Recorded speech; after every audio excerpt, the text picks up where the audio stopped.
താങ്കൾ തുടങ്ങിയ സമയത്തൊക്കെ കെ എം മാണി ആയിരുന്നില്ലേ റോൾ മോഡൽ? ഇല്ല, മാണി സാർ നമ്മൾ അങ്ങനെ, ഞാൻ എന്നെ സംബന്ധിച്ചിടത്തോളം കേരള കോൺഗ്രസിൽ സത്യം പറഞ്ഞ് കേരള കോൺഗ്രസ് ഞാൻ രാഷ്ട്രീയത്തിലേക്ക് കിടക്കുമ്പം ഞാൻ പറഞ്ഞല്ലോ എൻ്റെ പിതാവിനെ തന്നെയാണ് എൻ്റെ മുഖമായി ഞാൻ കണ്ടിട്ടുള്ളത്. മാണി സാറിനെയൊക്കെ നമുക്ക് ഇഷ്ടമായിരുന്നു, പി ജോസഫ് സാറിനെ ഇഷ്ടമായിരുന്നു. അപ്പോൾ ഈ നേതാക്കളെ എല്ലാം നമ്മളിങ്ങനെ കണ്ടു. ടി എൻ ജയിക്കുമ്പോൾ ആർ ബാലകൃഷ്ണപിള്ള, ഈ 4 നേതാക്കളാണ് കേരള കോൺഗ്രസിൽ ഞങ്ങളുടെ എല്ലാം തുടക്കത്തിൽ ഞങ്ങളുടെ മുമ്പിലുണ്ടായിരുന്നത്.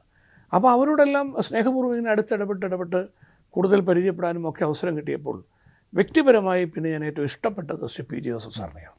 അത് താങ്കൾ കൂടുതൽ അതിലേക്ക് അതേ തുടർന്ന് ജോസഫ് ഗ്രൂപ്പുമായിട്ട് ബന്ധപ്പെട്ട് പിന്നെ കേരള കോൺഗ്രസ് പിളരുമ്പോൾ ആ തുടക്ക കാലഘട്ടത്തിൽ അവിടെ മാണി ഗ്രൂപ്പ് മാത്രമേ ഉള്ളൂ. തുടങ്ങിയ സമയത്ത് കേരള മാണി ഗ്രൂപ്പ് അന്ന് ജോസഫ് ഗ്രൂപ്പ് ഒന്നും നമ്മുടെ ആ ഭാഗത്തൊന്നും ഇല്ല. അപ്പം ഞങ്ങൾ അങ്ങനെ തുറക്കും. പിന്നെ കേരള കോൺഗ്രസ് യോജിച്ചപ്പോൾ പിന്നെ സംയുക്ത പാർട്ടിയായിട്ട് പോകുന്നു. അത് കഴിഞ്ഞിട്ടുള്ള പിളർപ്പില്ല. അപ്പോൾ ഒരു ഘട്ടത്തിൽ മാണി ഗ്രൂപ്പായിട്ട് ഞങ്ങളെല്ലാവരും ആദ്യം നിന്നിട്ടുണ്ട്. കാരണം അവിടെ ആ രീതിയിലാണ് എല്ലാവരും കേരള കോൺഗ്രസ് എമ്മാണ്, കാരണം വേറെ ജെ ഇല്ല. പക്ഷേ ഞങ്ങൾ പിന്നീട് വന്നാണ് അവിടെ ജെ എല്ലാം രൂപീകരിച്ച് ശക്തമായ പ്രവർത്തനങ്ങളിലേക്ക് വരുന്നു.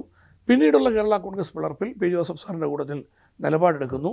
ആ നിലപാടെടുത്തത് കേരള രാഷ്ട്രീയത്തിൽ ഈ 40-45 വർഷക്കാലം ഇതുവരെ രാഷ്ട്രീയ പ്രവർത്തന രംഗത്ത് പി ജോസഫ് സാറിനോടൊപ്പം അടിയുറച്ച് നിന്നുകൊണ്ട് മുന്നോട്ട് പോകാൻ എല്ലാ കാലഘട്ടങ്ങളിലും കഴിഞ്ഞു എന്നുള്ളത്. പിന്നെ പാർട്ടി യോജിച്ച സമയത്ത് താങ്കൾ പക്ഷേ വീണ്ടും കെ എം മാണി നിങ്ങളുടെ പാർട്ടിയുടെ ചെയർമാനായി, മാണി സാർ ചെയർമാനായി. മാണി സാർ ചെയർമാനും താങ്കൾക്ക് വൈകാരികമായ അടുപ്പം കെ എം മാണിയോടായിരുന്നില്ല. അല്ല, അങ്ങനെയല്ല. യോജിച്ചപ്പം നമ്മുടെ 2010 യോജിപ്പ് എന്ന് പറയുന്നത് ഞങ്ങളെല്ലാം സത്യസന്ധമായ ഒരു യോജിപ്പായിട്ടാകണ്ടേ. അപ്പോൾ അവിടെ പിന്നെ നമ്മൾ ഗ്രൂപ്പ് കളിക്കാനൊന്നും പോയിട്ടില്ല. അത് കെ എം മാണി സാറിനെ പിന്നെ മുന്നേ നിർത്തിയുള്ള ഒരു രാഷ്ട്രീയം. മാണി സാറും ജോസഫ് സാറും ഒരുപോലെ നയിക്കുന്ന ഒരു ചിത്രം അതായിരുന്നു ഉണ്ടായിരുന്നത്. അപ്പോൾ അതുകൊണ്ട് ഞങ്ങൾ ആരും മാണി സാറിനോട് ഒരു അകൽച്ചയോ സ്നേഹപൂർവ്വം തന്നെയാണ് പോയിട്ടുള്ളത്. ഈ 2019 മാണി സാറിനോട് നമുക്കൊരു ആരാധനയായിരുന്നു, ജോസഫ് സാറിനോടും ആരാധനയായിരുന്നു. രണ്ടുപേരും നല്ല നേതാക്കളെന്ന നിലയിൽ അവരെ ഒന്നിപ്പിച്ച് നിർത്തി കൊണ്ടുപോകുക എന്നുള്ളതായിരുന്നു.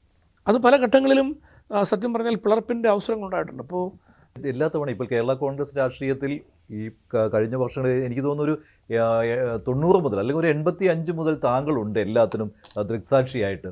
ഒടുവിൽ താങ്കൾക്കൊരു മന്ത്രിപദം കിട്ടുന്നത് പോലും കേരള കോൺഗ്രസ് രാഷ്ട്രീയത്തിലെ ഒരു വലിയൊരു ഡ്രാമ എന്ന് പറയുന്ന രീതിയിലായിരുന്നു. ആ ഒരു ദിവസമുണ്ടല്ലോ, അതിന് കേരള രാഷ്ട്രീയത്തിൽ ചരിത്രത്തിൻ്റെ ഒരു ഏടെന്ന രീതിയിൽ തന്നെ പറയാമല്ലോ അല്ലേ ആ രാത്രിയെ? അല്ല, ഞാൻ ആ രാത്രിയിൽ നമ്മൾ കണ്ടുമുട്ടിയത് ഞാൻ ഓർക്കാം. അത് 2007 നമ്മുടെ കൊച്ചിയിലെ സരോവരം ഹോട്ടൽ. അപ്പം അതൊരു വലിയ കഥയാണ്. പാർട്ടി ചെയർമാൻ നിസ്സഹായാവസ്ഥയിലായി എന്നുള്ളതാണ് എൻ്റെ സത്യം. കാര്യം ടി യു കുരുള ചേട്ടൻ രാജിവെച്ചപ്പോൾ എന്നെ മന്ത്രിസ്ഥാനത്തേക്ക് വരുന്നത് ജോസഫ് സാർ ആദ്യം വാക്ക് തരികയും, കാരണം സ്വാഭാവികമായിട്ട് ഞാനാണ് ആകേണ്ടത്. അതിനു മുമ്പ് 2-3 ടൈം MLA ആയിട്ട് വരാനുള്ള 2 ടൈം MLA ആയല്ലോ. അപ്പോൾ 96 മുതൽ MLA ആയിട്ട് നിൽക്കുകയാണ്. സ്വാഭാവികമായിട്ട് പറയണം. അപ്പോൾ അന്ന് സുരേന്ദ്രനുള്ള ഒരു ഇടക്കാലത്ത് 2-3 വർഷത്തേക്ക് ആയിട്ടുള്ളൂ. പിന്നെ കേരള കോൺഗ്രസിൻ്റെ ഒരു സാഹചര്യങ്ങളൊക്കെ വെച്ച് കോട്ടയത്ത് നിന്ന് മന്ത്രിയെ വരുന്നു എന്നൊക്കെയുള്ള വെച്ചു. ഏതായാലും അത് പിന്നീട് പാർട്ടിക്കുള്ളിൽ തന്നെ ഒരു ശക്തമായി വിവിധ നേതാക്കൾ ആ ഒരു വിഷയത്തിൽ പിന്നെ സുരേന്ദ്രപിള്ളയെ മന്ത്രിയാക്കിയാലോ എന്നൊരു നിർദ്ദേശം മുന്നോട്ട് വെച്ചു. അപ്പോൾ ജോസഫ് സാർ എല്ലാവരെയും പരിഗണിക്കേണ്ടി വന്നപ്പം എന്നോട് ആദ്യമേ വാക്ക് പറയുകയും ഞാനാണ് എന്ന് തീരുമാനിക്കുകയും ചെയ്തെങ്കിലും പിന്നീടൊരു തർക്ക വിഷയങ്ങളായിട്ടത് മാറി. അങ്ങനെ വന്നപ്പോൾ പാർട്ടിയുടെ കുറേ സമയം മുന്നോട്ട് പോയി. അപ്പോൾ LDF വീണ്ടും അന്ന് തോമസ് ഐസക്, MV ജിമാറൊക്കെ PWD കൈകാര്യം ചെയ്യുന്ന വിധത്തിൽ അന്ന് വന്നു. പിന്നെയാണ് മന്ത്രിയെ തീരുമാനിക്കാൻ വേണ്ടി കൊച്ചിയിൽ യോഗം ചേർന്നത്. മന്ത്രിസ്ഥാനം കിട്ടുന്ന ആദ്യ ആൾ എന്നുള്ള ചരിത്രത്തിൽ പാർട്ടിയുടെ ആഭ്യന്തര രഹസ്യങ്ങൾ ഒരിക്കലും പുറത്തു പറയാൻ പാടില്ല എന്നുള്ളതാണ്. അപ്പോൾ അതുകൊണ്ട് അന്ന് അവിടെ അത് പരസ്യമായ കാര്യം, അത് വേറെ കാര്യം. അന്ന് നടന്നത് എന്താണെന്ന് ഏതായാലും ഞാൻ പറയാൻ ഉദ്ദേശിക്കുന്നില്ല. അന്ന് പാർട്ടി ചെയർമാൻ്റെ നേതൃത്വത്തിൽ കാര്യങ്ങൾ ചർച്ച ചെയ്തു. പാർട്ടി ചെയർമാൻ പത്രസമ്മേളനത്തിൽ പ്രഖ്യാപിക്കുന്നു മോൻസി ജോസഫ് ആയിരിക്കും മന്ത്രി എന്ന് പ്രഖ്യാപിക്കുന്നു. അപ്പോൾ അത്രയും ഭാഗം മാത്രമേ ലോകത്തിൻ്റെ മുമ്പിൽ വന്നിട്ടുള്ളൂ. അത്രയും ഭാഗമേ ഞാനും പറയുള്ളൂ. അത് വെളിയിൽ പറയേണ്ടതല്ലേ? കാരണം അന്ന് നറുക്കിട്ടോ, ആ നറുക്കെടുപ്പിലൂടെയാണോ താങ്കൾ മന്ത്രിയായത്? അതിനു മുമ്പ് ബൈബിളിൽ കൈവച്ച് സത്യം ചെയ്യിച്ചു, ഇങ്ങനെയൊക്കെ കാര്യങ്ങളുണ്ടല്ലോ. ഇതെല്ലാം നടന്ന സംഭവം തന്നെയല്ലേ? അല്ല, ഇതൊന്നും അത് ഞാൻ പറഞ്ഞല്ലോ, അതിൻ്റെ വിശദാംശങ്ങളിലേക്ക് കടക്കാൻ കഴിയാത്ത പാർട്ടി അച്ചടക്കം എന്നെ അത് വിലക്കുന്നുണ്ട്. അപ്പം ഞാൻ എപ്പോഴും ആ ഒരു പാർട്ടി അച്ചടക്കത്തിനുള്ളിൽ എന്നും നിൽക്കാൻ ശ്രമിച്ചിട്ടുള്ള ഒരാളാണ്. അതുകൊണ്ട് അതിലെന്നോട് ക്ഷമിക്കുക. അത് പലതരത്തിലുള്ള സംഭവവികാസങ്ങൾ ഉണ്ടായെന്നുള്ളത് വസ്തുതയാണ്. എങ്കിലും ഒരു ജനാധിപത്യ പാർട്ടി എന്ന നിലയിൽ സ്വാഭാവികമായിട്ടും ഇതെല്ലാം വിവിധ നേതാക്കൾ ഇതിന് അർഹതപ്പെട്ടവരായിട്ട് വന്നാൽ അത് പരിശോധിക്കേണ്ടത് സ്വാഭാവികമായിട്ട് നടക്കേണ്ട കാര്യമാണ്. നറുക്കിടുന്നത് കുറ്റമൊന്നുമല്ല. അല്ല, അത് കുറ്റാന്നല്ല ഞാൻ പറഞ്ഞത്. എങ്കിലും പ്രൊസീജിയറുകൾ എന്താണ് അവിടെ നടന്നത് എന്ന് ഇപ്പം ഞാൻ വിശദീകരിക്കുന്നത് ഒരിക്കലും ഉചിതമല്ല എന്നുള്ളതുകൊണ്ട് ഏതായാലും മന്ത്രിയെ തീരുമാനിച്ചു, മന്ത്രിയെ ചെയർമാൻ പ്രഖ്യാപിച്ചു. ആ പ്രഖ്യാപനത്തിന് ആരും തടസ്സം പുറത്ത് പറഞ്ഞിട്ടുമില്ല. അപ്പം പിന്നെ അത് പാർട്ടിയുടെ ഏകപക്ഷീയമായ താങ്കളുടെ മന്ത്രിസ്ഥാനം പോലും പിന്നീട് ത്യജിച്ചുകൊണ്ടുള്ള ഒരു ലയനമാണ് പിന്നീട് നടന്നത് അല്ലേ? അല്ല അതല്ല, തിരിച്ചു വന്നു അദ്ദേഹം. പക്ഷേ എങ്കിലും പിന്നീട് LDF നിൽക്കുകയായിരുന്നുവെങ്കിൽ കുറച്ചുകൂടി നല്ലതായെന്നൊരു തോന്നൽ ഉണ്ടായിട്ടുണ്ട്. ഇല്ല, അങ്ങനെയൊന്നുമില്ല. അങ്ങനെ നമ്മൾ നിലപാടുകളാണല്ലോ. മന്ത്രിസ്ഥാനവും ബാക്കിയെല്ലാം വന്നും പോയി നിൽക്കും. അത് നമുക്ക് ഓരോ സാഹചര്യങ്ങൾ. ഇപ്പം ഞാൻ ആദ്യം മന്ത്രിയായത് എനിക്ക് എന്തെങ്കിലും പ്രതീക്ഷയുള്ള സമയത്താണ്, അല്ലെങ്കിൽ എനിക്ക് ആ സമയത്ത് ഇത് കിട്ടേണ്ട കാര്യമുണ്ടോ? പക്ഷേ എന്തുകൊണ്ട് ഭാഗ്യമാണല്ലോ. അല്ല